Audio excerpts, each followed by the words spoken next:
Series is available on CD. Now, Pastor Mike is always talking about shameless plugs. I've got a CD in the series. I got to do the famous, right? Right. You got 2 by the bishop and 1 by me. So it's a good series. You get twice as much bishop as me. But these are on sale for $20. We have these available in the back. Please pick one of those up. They will be a blessed gift for someone. I was talking to somebody over here, and they're talking about ways to hear God. And Bishop really starts to outline this great to hear. And then we got the goal setting session to be done. Amen? All right. Pastor, I told Pastor, there's no way. I got enough material here for 4 weeks. I can do a month's worth of material, especially on the east side. But we're going to do what we can go with. Amen? Welcome, Facebook audience. Everybody, if you Lord, I hand praise, thank our Facebook audience for tuning in with us. We're going to ask you guys, thank you for sharing. We appreciate you sharing the word here. And we're going to ask that you would please just share this broadcast. We're believing God for 2,000 people to be able to view us on Facebook. Amen? All right, let's go to Galatians chapter 5. Galatians chapter 5 and verse 6 in the Amplified Version. It says, for if we are, all right, so what they're saying is, if we are contained by Christ, this water is where?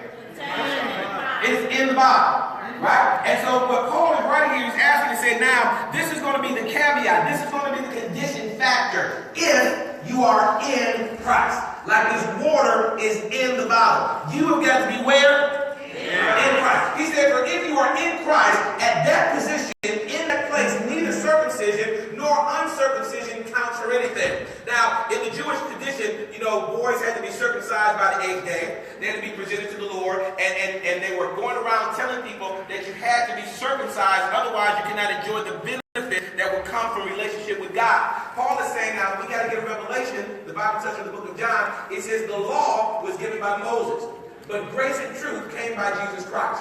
So Paul is saying now, there are some laws, there's some things that are there for us to learn from, some things that we should, pattern our life after, but we are living under a dispensation of grace and truth. Everybody say grace and truth. He said, so circumcision wouldn't count for anything, but only faith. What counts? Only faith. What counts? Only faith. Only faith. What counts? Only faith. He said, now, okay, so your all these things that you're trying to do to make yourself righteous won't work. All these things that you're trying to do to make yourself all that is not going to work. Because it's only faith in God that makes what you do worth anything to God. Get a revelation. The Bible says that when we were in our own blood, there was a point when we were living in our own blood, polluted and dead. But Jesus looked at us, or God looked at us and said, live. God loved us so much that he exchanged his righteousness for our filthiness. Yes. He said that our best righteousness on our best day is like a woman's menstrual cloth. They use one. That's right. Right? So there's nothing we can do. That's what Paul said. So it's only faith in God. Everybody say faith in God. Faith in God. He goes on to say now, but it's only faith that is, read these with me, say activated, energized, expressed, and working through love. So your faith is useless if it's just lying there dormant. All right. Your faith has absolutely nothing to get done. I was thinking about, because, it was warm last week. How many of y'all praise God for the Lord? Give God a hand praise right. Let's do it again, Jesus. Do it again. Do it some more, Daddy. Do it. Say, hey, we speak 70, 80, 90 in the name of Jesus. Come on. I believe that the behavior that's rewarded is the behavior that's repeated. That was good, Jesus. Come on. So I was thinking about that, and I was looking, it was starting to start thinking about my lawn. Right? Now, when I get out there on the limited occasions that I get out there to cut my grass, right? I have a lawnmower. It is a self-propelled lawnmower. But my self-propelled lawnmower won't work if I don't pull that cord.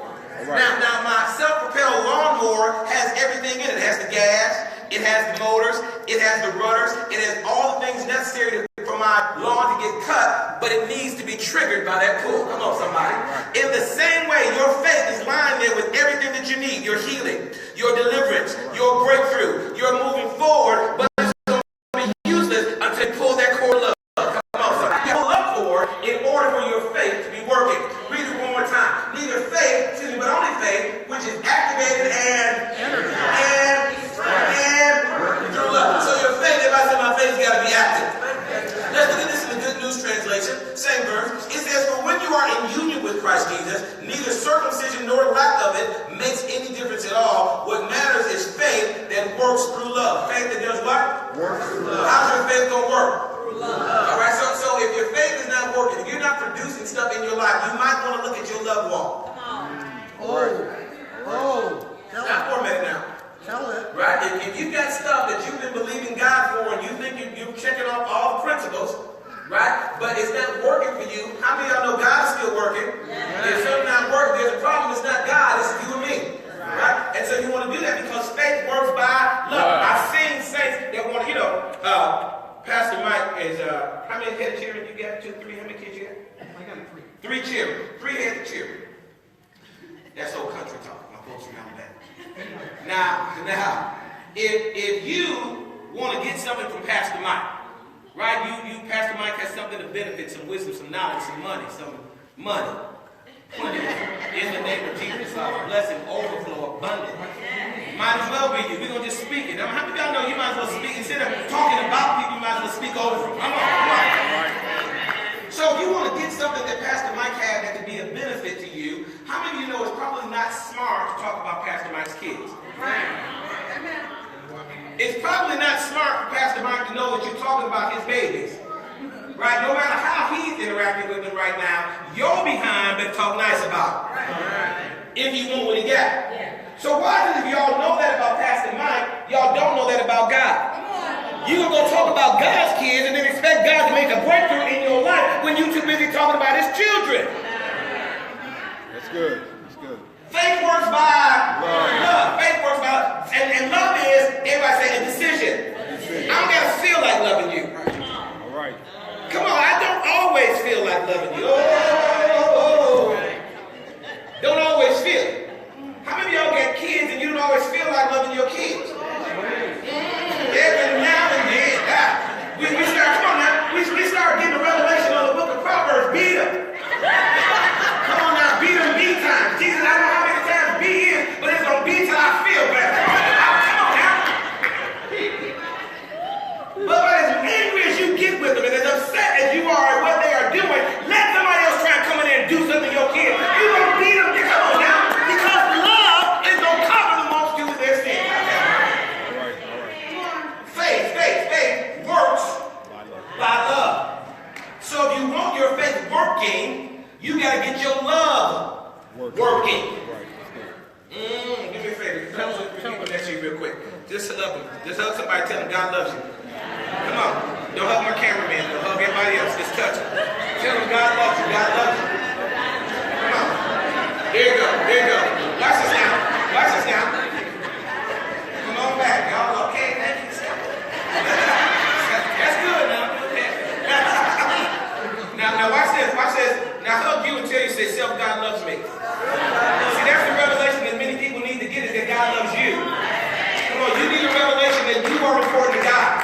You need a revelation that what you are concerned about is important to God. You need a revelation that anything you are dealing with is important to God. Why? Because God is love. Let's go on. All right. Excuse me. 1 John chapter 4. 1 John chapter 4. Verse 19, NAS version, National American Standard, or New American Standard, whatever. Says, God is love.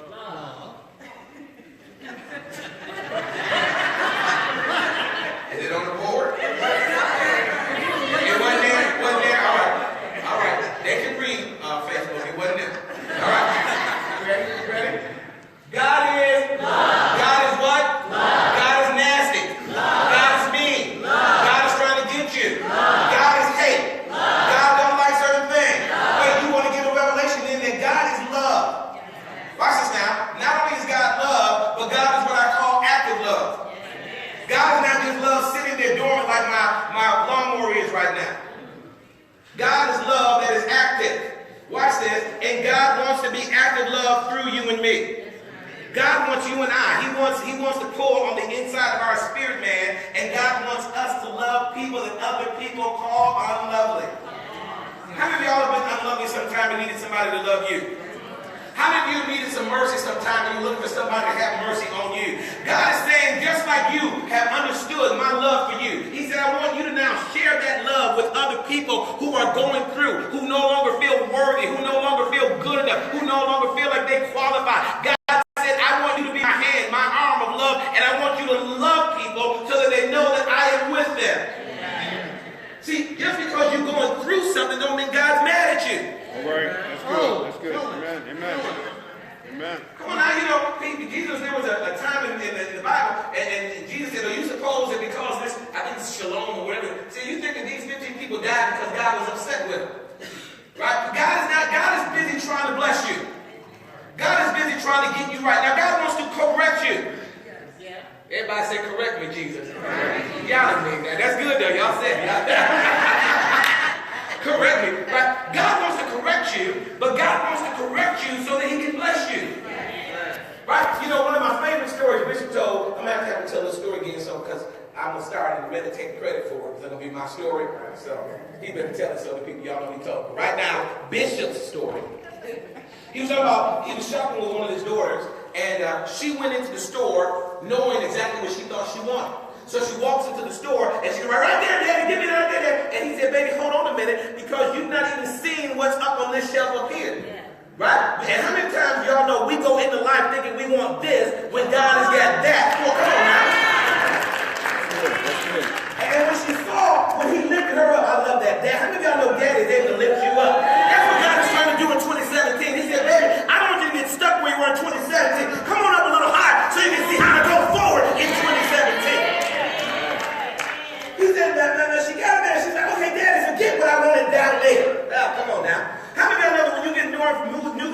new revelation in your mind, in your heart, in your spirit. You want more of what God has for you. Right? And so she said, okay, forget what I wanted down there, Daddy. I want what I see up here. And Bishop was like, great, baby, but can Daddy do one more thing? See, there's a whole nother store on the other side. So let me lift you up and look over the shelf over here. How many of y'all want to see over the shelf into your destiny? God wants to show you some more. But your love. God is trying to correct you so that he can bless you. I don't know about anybody else, but I've had some stank days. I've been really ugly, nasty to other people. You wouldn't want to see. But God beat myself away. He kept beating at my flesh every day. At first I hated it, didn't know what to say. But now that I've been delivered, I'll say, thank you, Lord.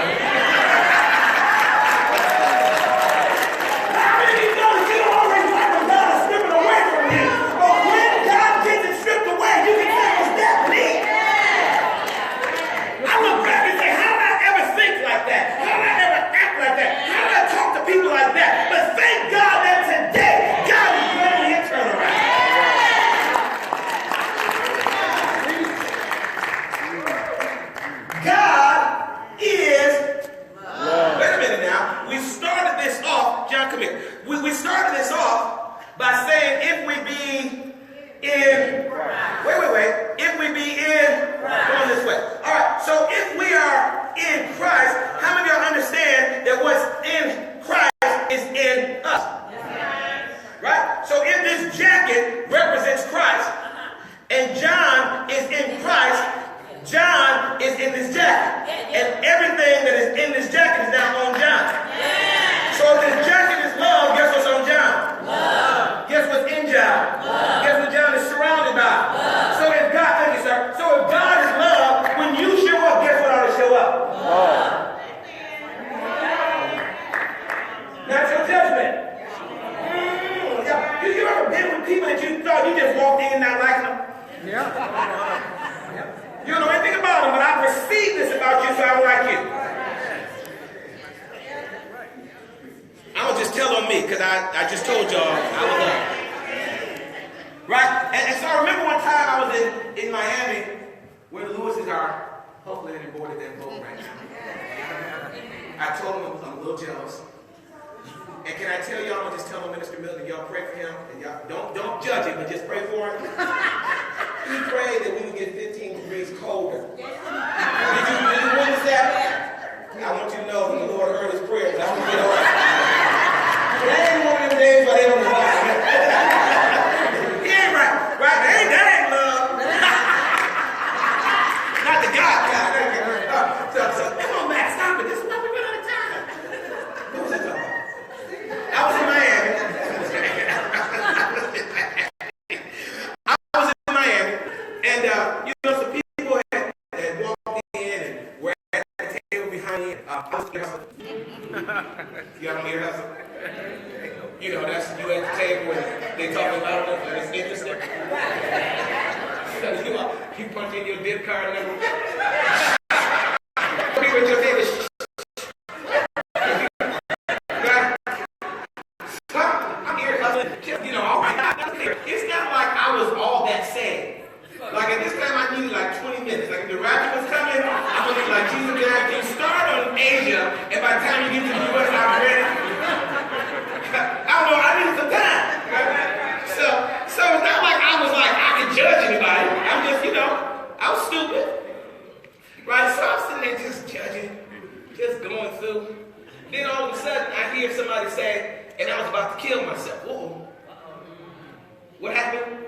Because they were struggling with what they were struggling with for so long with no hope that their solution was, rather than continue to struggle, I'd rather die.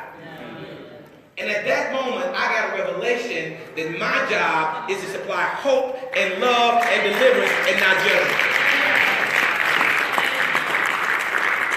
At that moment, I got a revelation that God wants to work through me. He's saying, Roy, with with your judgmental, crazy self, can you let me come up in you long enough to go be a blessing to the people at this table? We got to walk by love.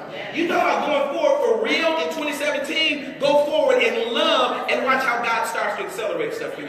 Let's get on. God is love, and the one who abides in love abides in, and God abides in. Oh, stop. You got to get revelation. There is an unlimited supply of love on the inside of you. All right, that's good. Hold on. There's a song CeCe Winans sings. Let's skip to the part where the healing starts. I don't like know all the song. But, you know, she's basically talking about, look, we done fought, we done went through all that stuff. She said, and you know, eventually we're going to end up talking. Right? Y'all ever go through that? She said, let's just skip to the part where the healing starts. Let's just skip all that mess, and let's just get here where we're going to be together. Right? And what we need to understand is, there's love like you. And I'm asking you one way or the other. Your arms too short to box with God and win. You ain't gonna win. So I decided a long time ago, God, just tell me what you want, and whether I like it or not, I'm not doing it. Right? Because I don't want to go through the turmoil I gotta go through for you to get your way. I don't want stuff not working because you're trying to send me in another direction. I want everything I put my hand to do to prosper. So the best way to do that is just do what God wants. Amen. Right? And so what you want to make sure that you and I understand is that since there's an unlimited supply of love in there, when I show up, God's love should show up. Now your prejudice is going to show up with you. The question is, what are you going to allow to rule you? Your prejudice or God? Because God is love. You know, we used to wear those bracelets, WWJD. What would Jesus do? Well, in this situation, what would Jesus do is the question you need to ask yourself. Now get it now, because we think, because we righteous, air quotes, right, that we can now judge people's righteousness. I can judge your fruit. I don't have heaven or hell to put you in. So I'm going to just judge your fruit. And that's fruit, I don't want to eat none of that. Right? But what I need to do is I need to love you. Right? So while I'm thinking I'm so righteous, what I need to do is show up now and let God's love exude through me and start ministering to people that I don't like. Or I didn't like. How many of y'all got some people you didn't like? How many of y'all gonna change some of your mind today? Gonna let God work on you today? Can He start today? Come on, lift your hands up real quick. Say, Father, let your love work through me right now. No, Daddy. No, Daddy. I mean it. Let your love work through me. In Jesus' name, amen. I give the Lord a hand praise. Herein is our love made perfect, that we might have boldness in the day of judgment, because as He is, so are we in the earth. Everybody say with me. Say faith, activated, energized, expressed, working through love. Faith works through love, actions that can change the world. Now we're talking about missions a little bit today, but you got to understand that it's the love that people have for the world that causes the world to change. You know, it's Black History Month. It's the end of Black History Month. Now, I know some of y'all say I'm Black 12 months a year, but they only gave us 28 days to celebrate. So, go with it, right? So in this 28 days, right, you are going to determine what it is that you're doing. What is the love that you're going to show? Now, you know, people have all kinds of feelings about race relations and all this other stuff. But can I tell you that Black people did not get the benefit of law and stuff that we have in this country by only Black people protesting. By only Black people doing sit-ins. By only Black people marching and doing that, right? If you go look at those cases, there's some white folks in there. There's the people from all that kind of look. It wasn't affecting them like it's affecting us. How many of y'all understand that they had a love that said, I'm not going to sit by and watch you be unjustly treated and do nothing with it. In that same manner, that's what God is saying, that we got to love the world enough to say, listen, we don't want to leave you like you are. How do we get in this thing with you and bring you out? That's good. Praise God. Go ahead, that boy. Thank you. That was good.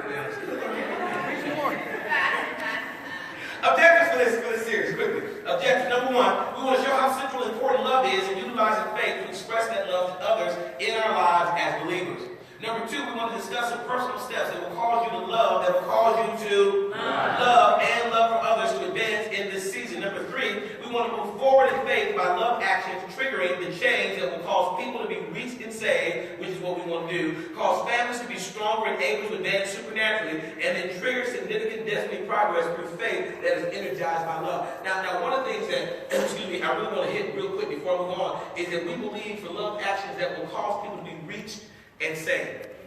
Right? I'm tired. I don't watch the news at all. But I'm tired when I watch the news at the first 15 minutes about somebody being killed. Yes.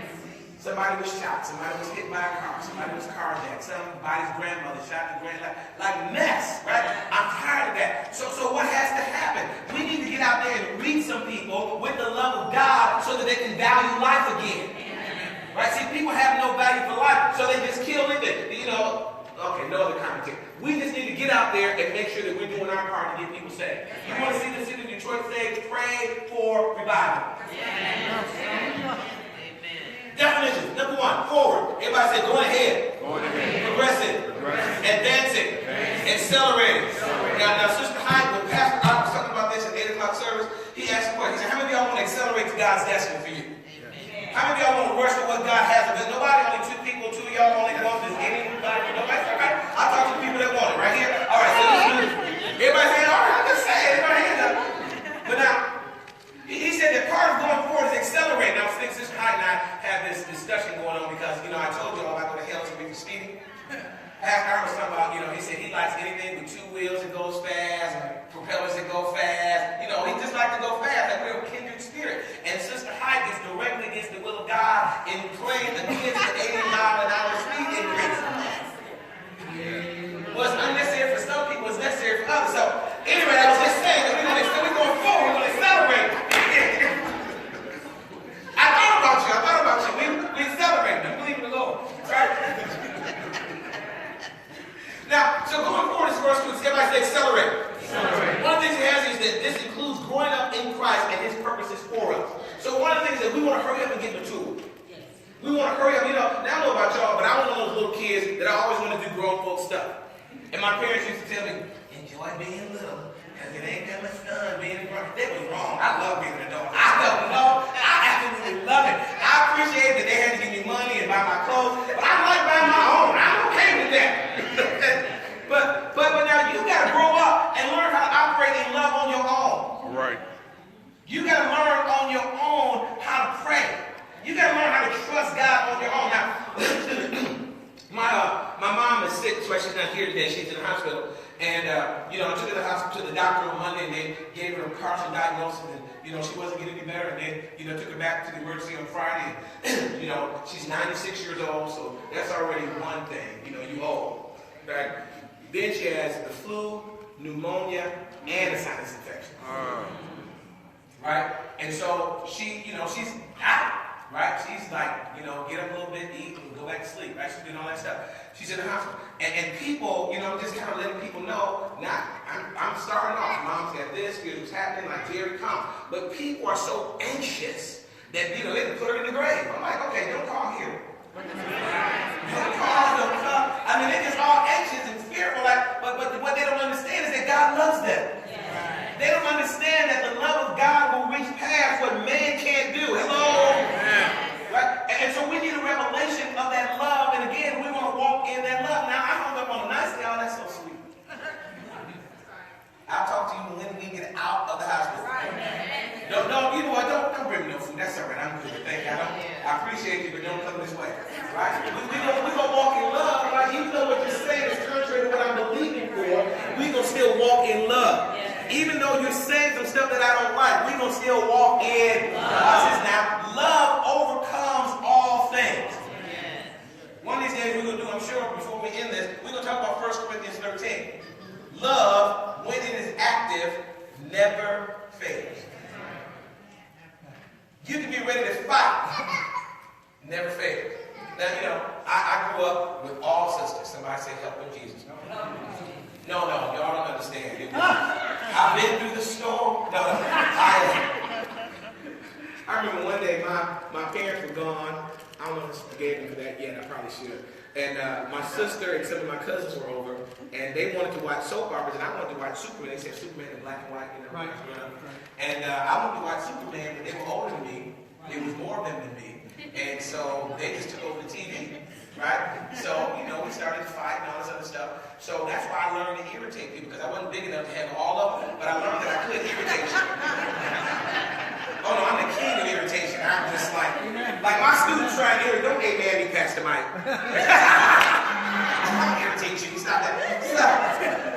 My students frequently try and irritate me. It's not like, okay, you want to go at this? Okay, go for it. I promise you, you're going to leave there crying and not me. And I frequently have to give them Kleenex, like, okay, when you finish crying, wash your face, come on back. I'm the king of irritation. You are not going to irritate. Are you kidding me? Just the fact that you want to irritate me energizes me. So, what I learned also was that people can't handle a lot of love, right? So I would irritate the stew out of my sister. And she told me she claims that one day she had me looking out of the upstairs window at our dog. My next door neighbor says that she had me out the window trying to drop me. I don't know. When I get to heaven, I tell me the truth. Like, it's over. Tell me the truth. Right? But I mean, I used to kind of think, like, I don't believe she tried to drop me. That's how irritating it was. But here's what I found. No matter how mad she was, y'all know how sisters get, you know, get on necking and, you know, all that, you know, rooftop, you know, all that Solomon stuff. Right? But here's what I found out. That even when she's going through all that stuff, while her arms are up wailing, when I go and hug her and say, you know what, I love you. I'm so glad you're my sister. I praise God for you. I don't know why you're mad and upset. Boy, let me go. Girl, just come on, man. You know you're boy, stop it. Girl, guess what? What? Now, come on. What we eating? Come on. And by the time I finish now, she didn't forget all about being mad at me. Right? Because the Bible says that a soft answer turns away wrath. See, some of y'all get in your household, and it's like you want to fight.